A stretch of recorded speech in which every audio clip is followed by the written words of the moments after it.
ትናንትና የአብርሽ አባት ሄደው ሩታን ይለምናሉ። ዛሬ ደግሞ ያው አብርሽ በውሽሚት ቤት ፎቶ አስለጥፎ ነው ያየነው እና ፎቶ አለጣጠፏ ራሱ የሆነ ተቃጠሉ አይነት ነገር ነው የሚመስለው። ሄርሜላ ዛሬ እየፖሰተችው ፎቶ ማለት ነው። እና እኔ የአብርሽ ሳየው ለትዳር በቃ የሚሆን ልጅ አይደለም። የእውነቴን ነው ምላችሁ ቤተሰቦች፣ ምንም ይሄ ለሩታ የሚጠቅማትም ለትዳሯ የሚጠቅማትም አይነት ልጅ አይደለም ማለት ነው። እንኳን እሱ የገዛ ውሽሚት እንኳን የሰጣት የልብ ልብ ያው ዛሬ ፎቶ አለጣጠፏ ራሱ ምናምን በልብ ቅርጽ ምናምን ብታዩት ማለት ነው የሆነ ተቃጠሉ አይነት ነገር የመልስ ምት አይነት ነገር የሚመስል ነገር ነው እየለጠፈችው ማለት ነው። እና ይሄ እዚህ ደረጃ ደግሞ የደረሰችው እሱ የልብ ልብ ስለሰጣት ነው። ትናንትና አባቱ ሄደው ሩታን እባክሽ ሩትዬ የኔ ውድ እባክሽን እሺ በይኝ፣ እኔ እሱን በጉልበትም በነገራችን ላይ ያው በጉልበት የሚሆን ነገር የለም። እሱ ፈልጎ ወዶ ትዳሩን ፈልጎ አክብሮ ካልተመለሰ በስተቀር ያው ቤተሰብ ስለተጫነው ነገም የሆነ ያፈነግጣል። ግን ቢሆንም ትናንትና አባት ናቸውና ሄደው ሩታን ለመኑ።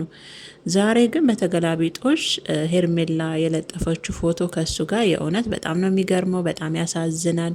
በዚህ ልክ እንደዚህ መሆን ወን ደግሞ በቃ ሩታን እየሄዱ ባይለምኗት ባያስቸግሯት፣ የእውነቴን ነው በቃ ቢፋቷት ቢተዋት በቃ። ምክንያቱም ልጁ ለይቶለታል። ለትዳር የሚሆን አይደለም አብርሽ ሳይው አሁን ትዳሩንም የሚይዝ ቤተሰቡንም የሚያከብር ልጅ አይደለም በቃ። ስለዛ የሁሉ አሁን ሄርሜላ የምታደርገው ነገር እሱ የሰጣት የልብ ልብ ነው አይደል?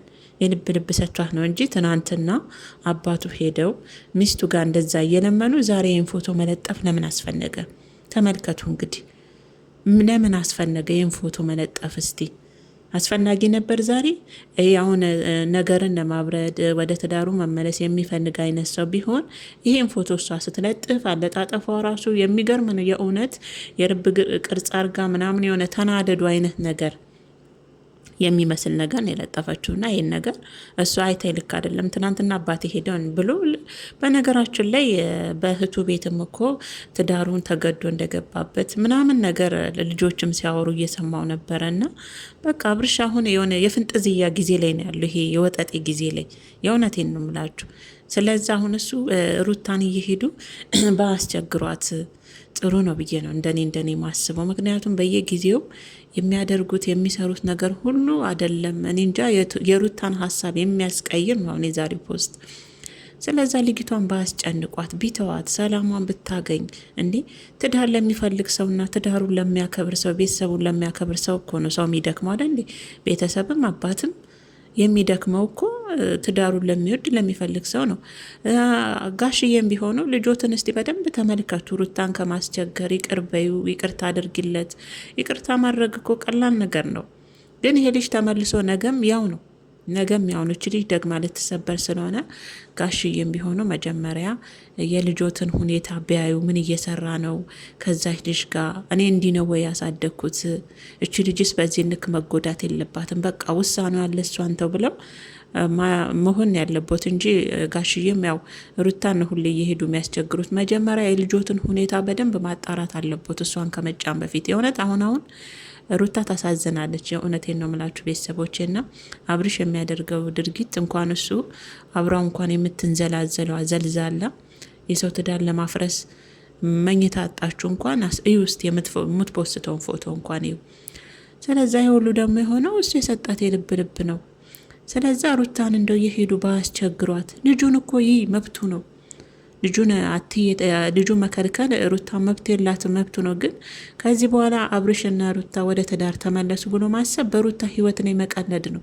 የእውነት በዚህ ልጅ ህይወት ላይ መቀለድ ነው ለእኔ የሚመስለኝ ማለት ነው። ምክንያቱም አብርሽ ሚስተካከል አይነት ሰው አይደለም።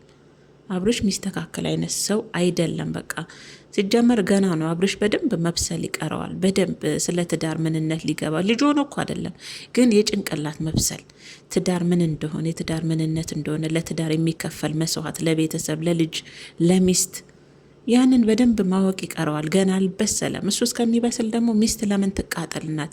እዚቹ ከዚች ካልበሰለች ከጥሬ ጋር አብረው እንግዲህ እዛው እንግዲህ እስከሚበስሉ እዛው ራሳቸው ይግማሙ እንጂ ሩታ በዚህ ትዳር ላይ ከዚህ በኋላ ገብታ ድጋሜ መውጣት ድጋሜ ማልቀስ የለባትም ብዬ ነው ማስበው። የእውነቴን ነው። እና ብቻ ከባድ ነው። እኔ የዛሬ ፖስት ራሱ አፖሳስቷ ራሱ ሄርሜላ ብታዩ የእውነት ይገርማል። የሆነ ተናደዱ አይነት ነገር የኔ ፍቅር ነው ምናምን አይነት ነገር ነው የሚመስለው ፖስት አፖሳሰቷ ናቸው።